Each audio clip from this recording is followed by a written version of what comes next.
Tout a débuté à l'aérodrome de Nkamba où le jet transportant le chef de l'État Félix-Antoine Tshisekedi Tshilombo a atterri vers 12h30. À son arrivée, le président de la République a été accueilli par un comité restreint avec en sa tête le gouverneur de la province du Congo central. Le cortège présidentiel a ensuite pris la direction du temple qui était déjà rempli des fidèles et invités venus de partout pour célébrer le 100 années d'existence de l'Église de Jésus-Christ sur terre par son envoyé spécial, Simon Kimbangu.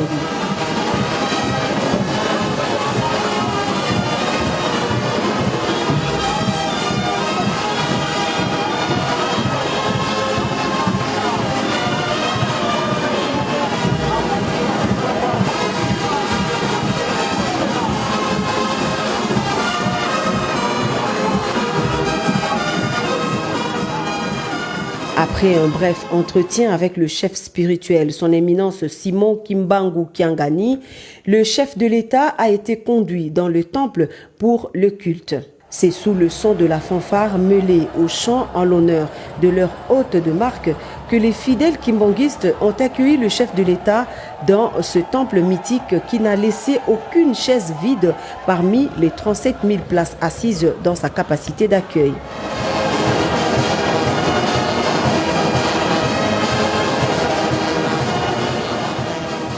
Le chef de l'État, Félix-Antoine Tshisekedi Tshilombo, a quant à lui loué les qualités d'un homme qui, le 6 avril 2021, recevra de Dieu la noble mission de libérer le peuple noir de l'emprise coloniale. Né ici même en Nkamba, dans l'actuelle province du Congo central, un certain 12 septembre 1887, le prophète Simon Kimbangu fut un homme au départ ordinaire, à qui, selon les témoignages concordants, Dieu confia la mission de libérer le peuple noir du joug colonial. Catéchiste doué de dons de la guérison et éphémère employé des huileries du Congo belge à Kinshasa, ex-Léopoldville, Papa Simon Kimbangu s'est particulièrement distingué par un enseignement du christianisme s'imprégnant de la nature intrinsèque de l'environnement l'entourant, mais également par la commission d'action défiant toute rationalité, notamment les actes de guérison et de résurrection réalisés respectivement sur les dames Kiantondo et Dianayaku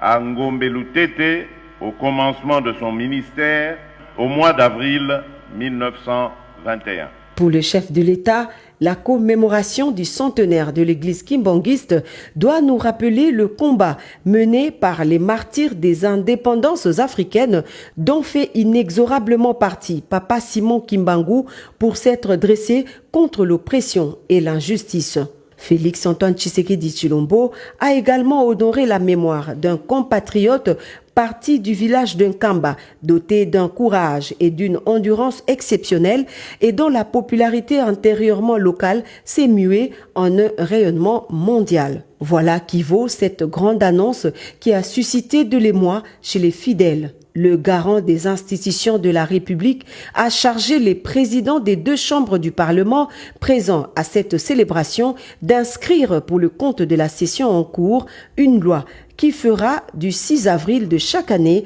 une journée chômée et payée sur toute l'étendue de la République démocratique du Congo. Pona kosukisa na lingina loba boye awa ba présenter bino papa président ya Sénat na papa président ya Assemblée nationale nazali ko interpeller bango ko senga bango balanda na lombango likambo nazali ko senga ya te date ya le 6 avril ekota na mikolo oyo ekobanda kozala férié.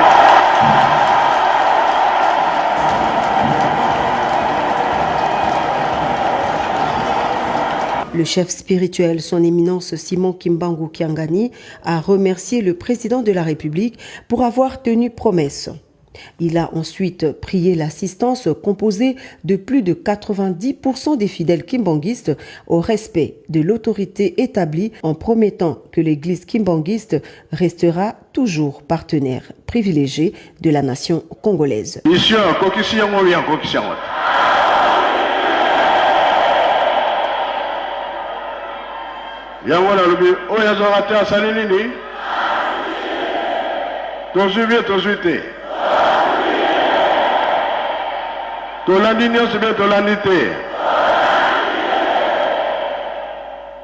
Auparavant, le directeur de cabinet du chef spirituel a donné la symbolique du 6 avril avant de retracer succinctement l'histoire de la vie du prophète Simon Kimbangu et les grandes lignes du kimbanguisme, un mouvement lancé par son initiateur avec comme leitmotiv la libération de l'homme noir.